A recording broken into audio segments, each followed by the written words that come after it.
Путин и Единая Россия делают много мерзостей и подлостей. Прошу вас отнестись к этому с пониманием. Но одна из самых отвратительных, которая лично меня возмущает до глубины души, это то, как они используют образ победы и ветеранов в своих политических целях. Но не зря же в народе шутят, что главное достижение Путина — это победа в Великой Отечественной войне.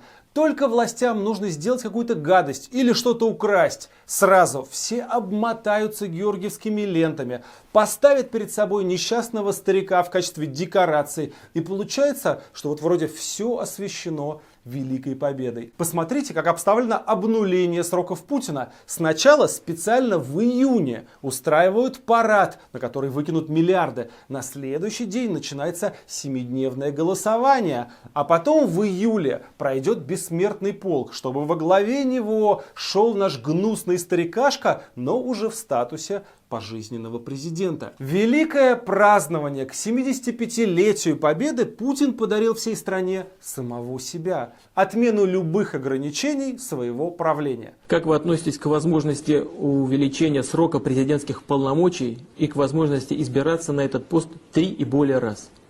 Я отношусь к этому отрицательно.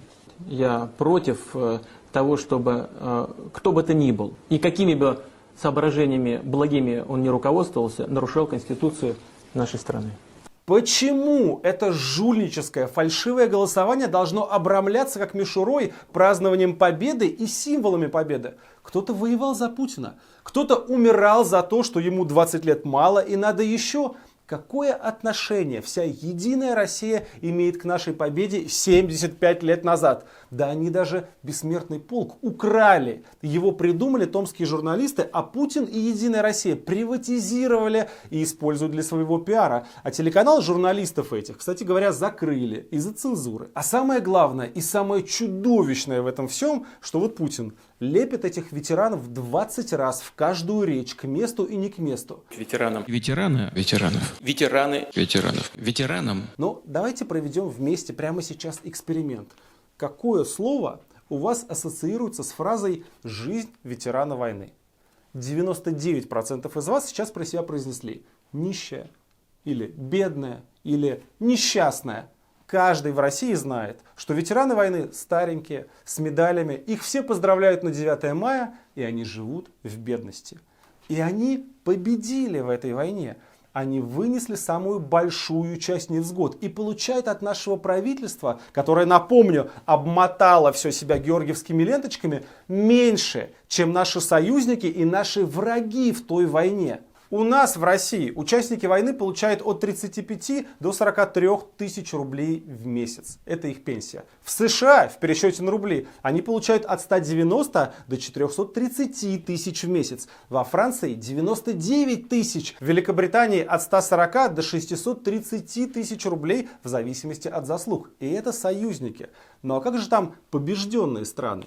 Финляндия 160 тысяч в месяц. Япония от 80 до 470 тысяч рублей в месяц. Ну и, наконец, Германия платит ветеранам вермахта от 111 до 630 тысяч рублей в месяц в пересчете на наши деньги. Это и называется уважать ветеранов. Обеспечить им достойную жизнь, а не использовать в массовке во время парада, где они стоят рядом с путинскими министрами, каждый из которых миллиардер. В канун 9 мая Василию Григорьевичу пришло письмо. Нет, не поздравительное, а судебный иск. С требованием выселить его и родственников из этой квартиры. Даже приставы приходили с автоматами. У меня обращение и конкретное предложение президенту Владимиру Путину. Я прошу вас всех его поддержать и распространить, если вы согласны.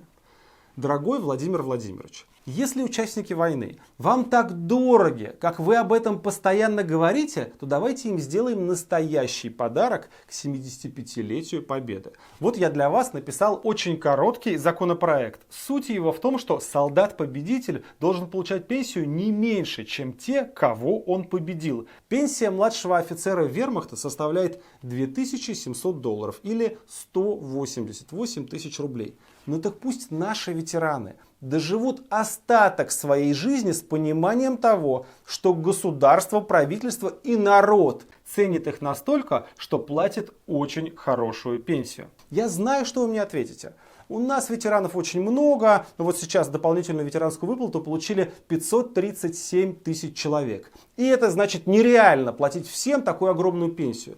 Но это обман. Непосредственных участников войны осталось очень мало, всего 75 тысяч человек по оценке вашего правительства. И с каждым годом их становится меньше. И скоро они, увы, все уйдут от нас. Поэтому мое предложение непосредственно воевавшим поднять до 200 тысяч не будет таким уж обременительным для бюджета. Вы своим друзьям ежегодно раздаете гораздо большие суммы.